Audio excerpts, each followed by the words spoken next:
the national championship. The Florida Gators have won the Southeastern Conference Championship.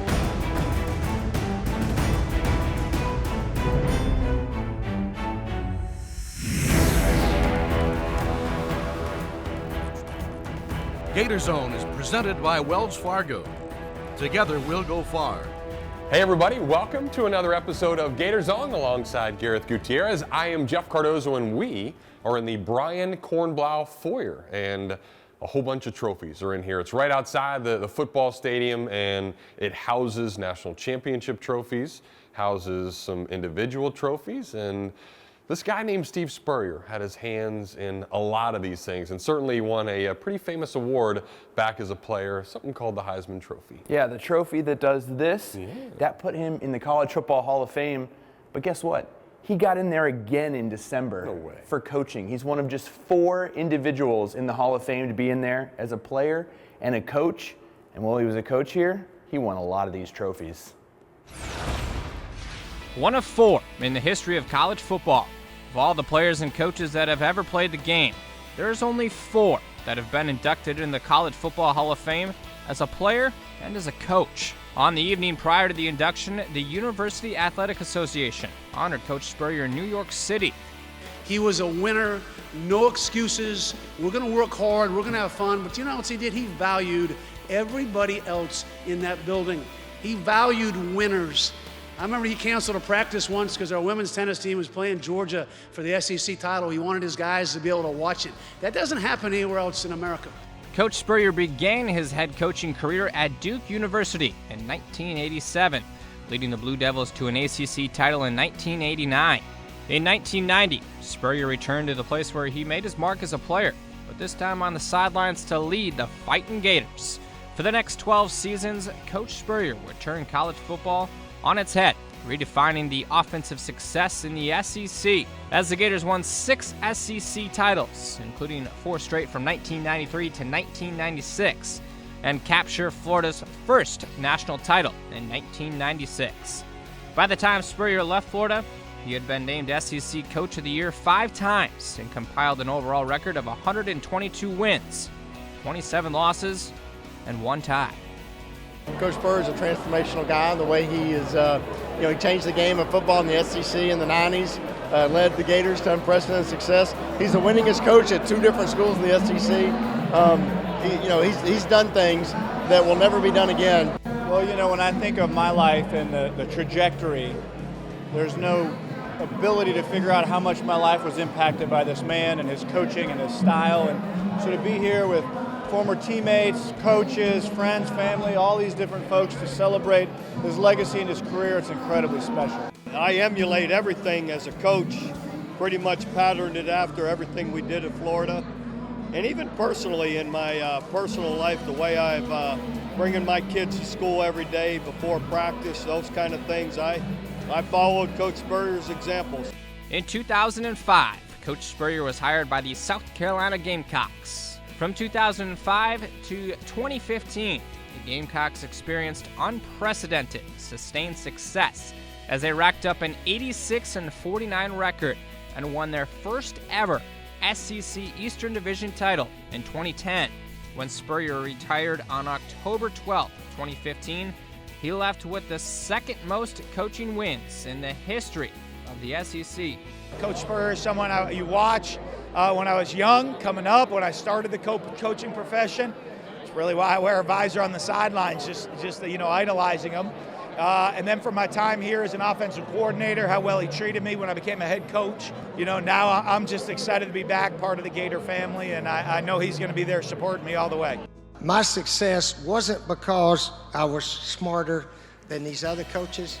It wasn't because I worked longer hours than the other guys. It was because we had really good players with attitude, they had spirit, they had enthusiasm, they believed, they loved each other. And we all know teams that win, they all love each other, coaches, players, and so forth. For GatorZone, I'm Mitch Gerber.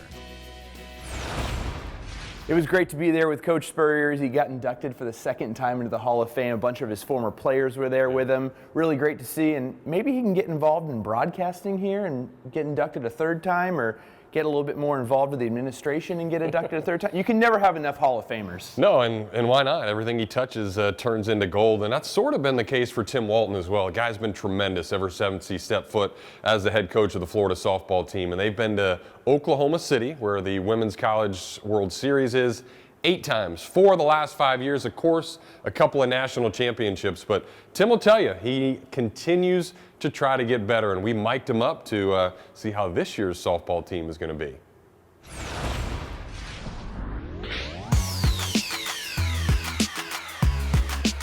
Drive it. Come on, D. Ah, yes. Stay in your running lane. Go right straight through the base. Good. Nice job. Do you have any game? Get out of here. Don't lie to your coaches, especially when you're on national TV. Good. Don't try any harder. Your swing looks good today. You just didn't get your foot down in time. Really good. Read the angle of the swing.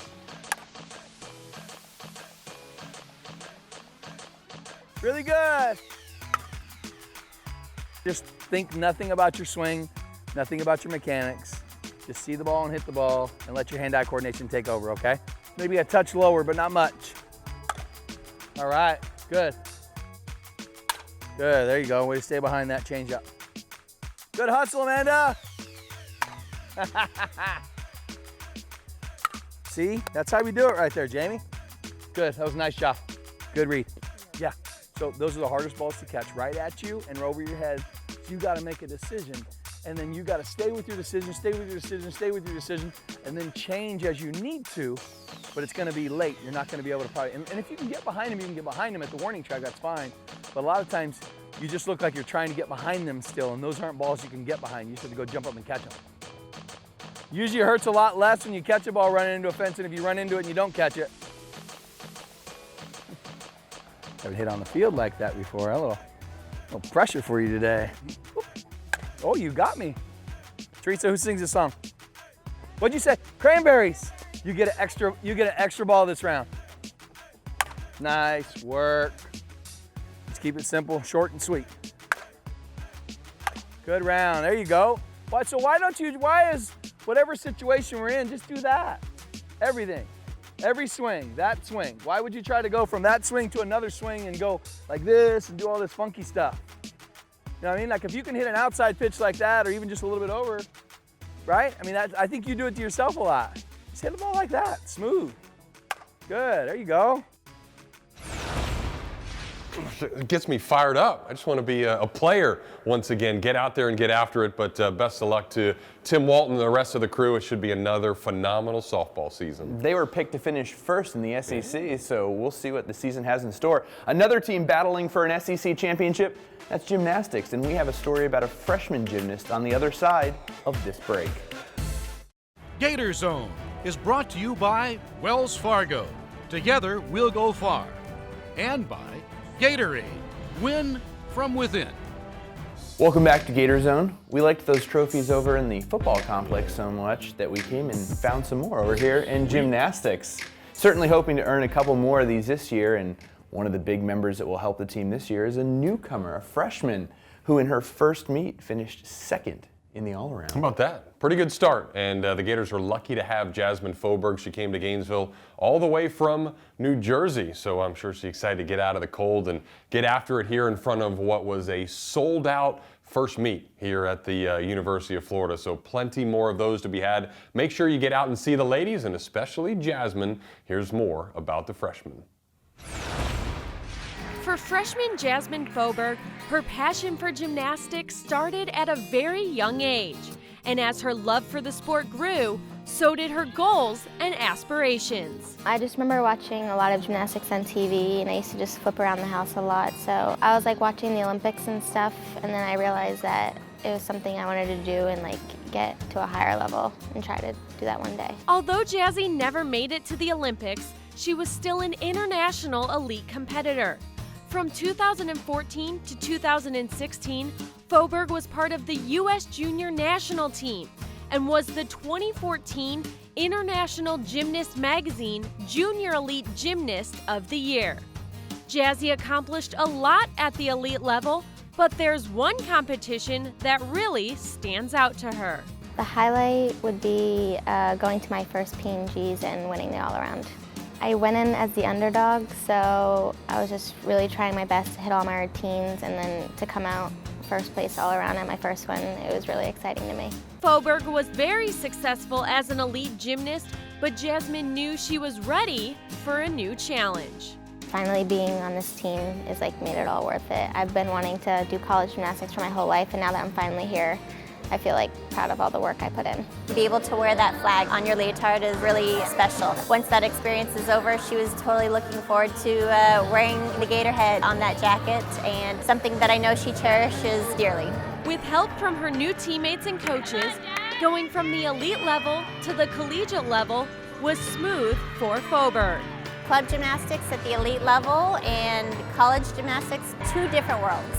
And Jazzy embraced it and is enjoying every moment. As elite, I was competing just for myself, so I wasn't really cheering anybody on, really a part of like a big team. And now here we all work together and like support each other and always want the best for each other. Jazzy had the opportunity to step up for her new team right away at the first competition. Due to an injury to a teammate, Faubourg was suddenly competing all around in her inaugural meet as a Gator. Sometimes it's great for the freshmen just to get their feet wet here and there, and that was originally the plan, you know, just put her in 1 or 2 events, get your feet wet, but that wasn't the case, and that's not how it worked out in West Virginia, and you know what, that's all right. She handled it, didn't phase her, went up, did what she does in practice, was normal, and that's all we can ask for, and did a fabulous job. I think that was huge, and she didn't even know that she was going to compete all around. She really did a great job of stepping up, and she didn't show any signs of being nervous either. She just was like, okay, I have this responsibility to my team now that has come out of nowhere, but I have to do it just as I would do any other meet, and she did a great job. Clearly, Jasmine is a dynamic competitor who can compete well on every apparatus. But there's one in particular that Faubourg enjoys. My favorite event is probably bars, because it's different from every other event. You use your arms instead of like your legs and tumbling. So I do this skill in between the bars called a ginger, and it's really different because not a lot of people do it, so that's probably my favorite skill in bars. I love watching Jazzy on bars. She does some unique combinations that you don't see a lot of in college gymnastics that the crowd, I know, enjoys, as well as the judges. With her hard work, determination, and passion, Faubourg has set herself up to have quite the freshman season. What I want Jazzy to get out of this year is really just being a great team member, enjoying what she loves doing most, contributing to the team, and I know if she does all that, she's going to have a lot of success by the end of the year. From wearing red, white, and blue to orange and blue, Jasmine Faubourg has been a great addition to this Gator team, and she will be an exciting gymnast to watch throughout her collegiate career. For GatorZone, I'm Shelby Granath. Thank you, Shelby. Jeff, they have so many trophies here, they've run out of room. Look, I just found another one. Dang, ooh, that's a good one from the Super 6 last year. Hopefully the Gators can get back, and what you guys didn't see during the break was on that trophy, Gareth actually tried to impersonate the move, and a little sore. Yeah, it didn't go too well. We're going to try our luck at some hoops, though, after this timeout on GatorZone. GatorZone is brought to you by Wells Fargo. Together, we'll go far. And by Gatorade. Win from within. Welcome back to GatorZone. Jeff Cardozo, Gareth Gutierrez still with you. I'm holding onto a basketball. We're on a basketball court. You would think a basketball feature's next, but it's a diving feature, and Skills Demand is going to show you more as to why we have diving next. And he is demand, and it just shows you how you can relate swimming to basketball, to baseball, to football. All the sports just blend into each other. So Skills Demand here, where he blocks shots, he also has great form for a diver. So you jump in, you have your arms up, and you head into the water. And that's what a freshman from Orlando, Emma Whitner, does for the University of Florida swim team. So here's a little more about the youngster. Emma Whitner started twisting and tumbling at a young age, but it wasn't until elementary school that she flipped from the mat to the water. Well, I was really small like I am now and pretty flexible and agile, so I really liked the flipping and spinning, and it was really fun. Whitner's love for the water and the Gators is something that's in her blood. So naturally, the University of Florida was a perfect fit for the Orlando native. My dad was a swimmer on this team, and I'd been coming up here to watch meets and basketball games and football games since I was really little, and so it was a no-brainer for me. John Whitner was a two-time SEC Academic All-American here at UF. So when Emma committed to the orange and blue, John couldn't have been more excited. My dad was so happy. He still is. He loves coming to all the meets. He's got the biggest smile on his face. He swam for Coach Troy in high school as well, so we've got a lot of background, a lot of history here, and this program means a lot to our family. Whitner committed to the University of Florida under former head diving coach Dale Schultz. But when Brian Galooly took over the program, Emma's loyalty to the Gators did not waver. In fact, Galooly was one of Whitner's coaches in high school, so she was comfortable with the hire. I was really stressed out. I was going into my big season. My coach had left. I didn't know what was happening. And it wasn't until a few months later that they named Brian as the coach. And that was the biggest feeling of relief for me because I felt like everything had just kind of fallen into place. I knew it was this coach that I loved, and he was at this program that I love. And once we talked and I knew he still wanted me on the team, like, it was really reassuring. She's a hard worker with a great attitude, and that's what you look for. So when I found out she was already committed here, I certainly was going to honor that commitment because she's somebody that I would recruit regardless. Like I said, that attitude is infectious, and she's the kind of hard worker, positive attitude, fun person that we want on the team. When it comes to diving, tiny but mighty would be a good way to describe Emma, as the 5'1" freshman uses her size to her advantage. Well, in my opinion, if you're building a prototype of what you want in a diver, you'd build them kind of around Emma's stature. Small and powerful, because her positions are really tight, small, and allows her to rotate a lot faster. That, with the power that she has, is an excellent combination, so it can make the dives a lot easier for her. I think I surprise people in some ways. I have some qualities that other divers might not have. For example, I spin surprisingly well in a pike. It's pretty much a fact that everyone spins faster in tuck, but for me that's not always necessarily true. I think it has a lot to do with how small and compact I am. I'm really good at twisting. A lot of people are better at spinning maybe backwards or forwards, but twisting is definitely my biggest strength, and you can see that in each of my events. It's my strongest dive on each board. I think I have a lot of qualities like that that make me surprising.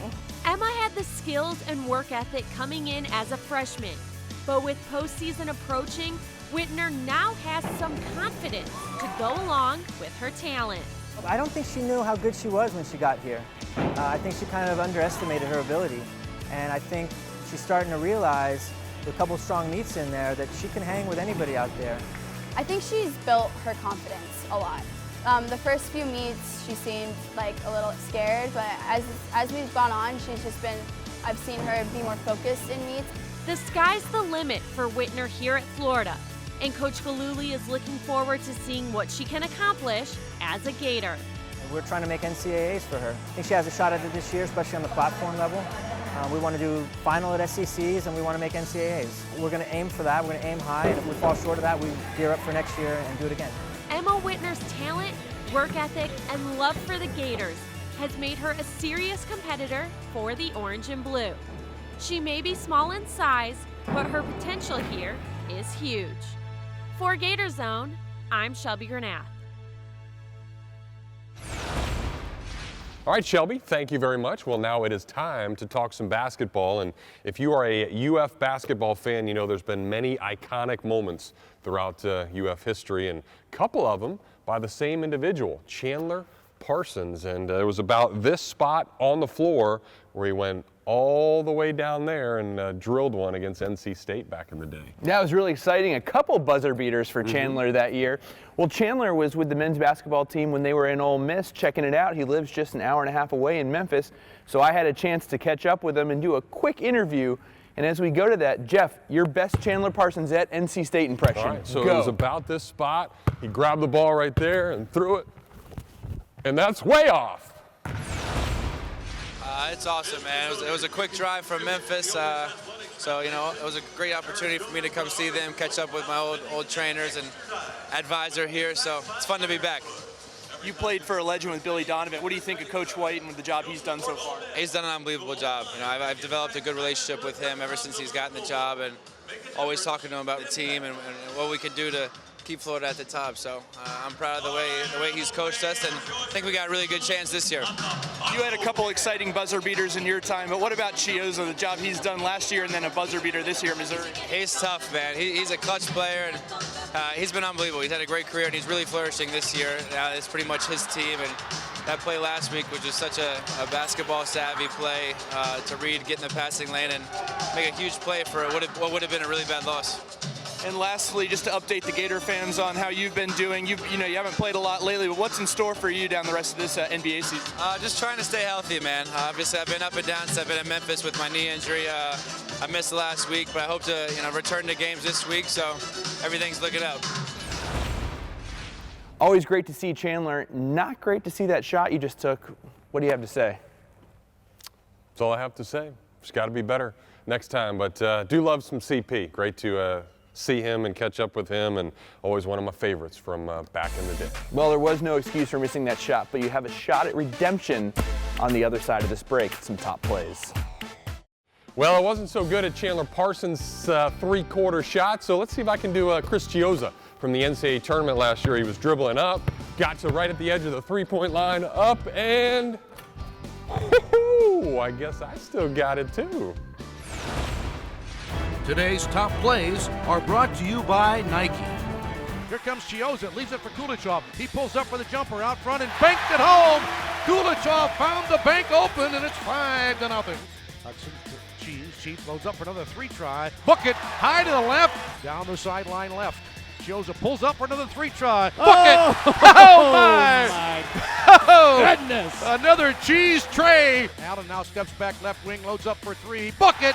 On the left wing, triple. Oh, my! Tavon Allen. Here's Lindsey driving. Lindsey going in, and a shot blocked by Hayes. Beautiful block. It's out of bounds off Baylor. LeConte with it out high to the right, now to the top. The ball knocked away by Stone. It's a steal for Stone. Stone driving down. Tam! Dunk! Keystone! So there you go, some top plays from some of the finest athletes here at the University of Florida, and it's been a fine time doing this episode of GatorZone. A lot of fun. It's been a lot of fun watching the basketball team as well. About halfway through the SEC season, so still plenty more times to go out and watch. Go to floridagators.com/tickets and secure your tickets today so you can make sure you can come out and watch them. Also, you can follow the Gators on Facebook, Twitter, Instagram, and Snapchat. That's a lot of ways to do it, and we certainly encourage you guys to do that as well. Well, that's going to do it for this episode of GatorZone. Former partner Gareth Gutierrez and the wonderful camera work of Mitch Gerber. I'm Jeff Cardozo. We'll see you guys next time.